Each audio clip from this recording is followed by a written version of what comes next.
માનનીય વડાપ્રધાન શ્રી મન કી બાત થકી આખા દેશમાં જે કાંઈ નવીનતા હોય, જે કોઈ રમતગમત ક્ષેત્રે હોય, જળ ક્ષેત્રે હોય, ખેતી ક્ષેત્રે હોય કે અલગ અલગ ક્ષેત્રના જે કોઈ હોય, મન કી બાતમાં એને ઉજાગર કરતા હોય છે.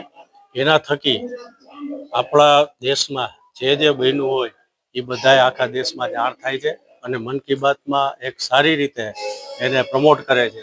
અને આગામી દિવસોમાં પણ જે કાંઈ આગળ આવ્યા હોય, રમતગમત ક્ષેત્રે હોય, ખેતી ક્ષેત્રે હોય, ડોન દીદી હોય કે અલગ અલગ ક્ષેત્રના જે કોઈ કાંઈ હોય એ બધાને પ્રોત્સાહન મળે છે. આ થકી મન કી બાત થકી પ્રોત્સાહન ખૂબ બધા લોકોને મળે છે અને જે કાંઈ કાર્યક્રમો થાય એ બધાય ઉજાગર કરે છે.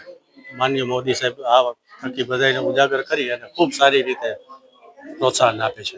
આજે વોર્ડ નંબર 5માં જ્યારે કાર્યક્રમમાં ખૂબ ઉત્સાહ છે. એક તો અમારા ધારાસભ્ય શ્રી ઉદયભાઈ કાનગોરીનો જન્મદિવસ છે અને મેડિકલ કેમ્પ પણ અહીંયા રાખેલ છે અને એ થકી સૌ કાર્યકરો અહીં મળી અને મન કી બાતનો કાર્યક્રમ નિહાળી રહ્યા છે.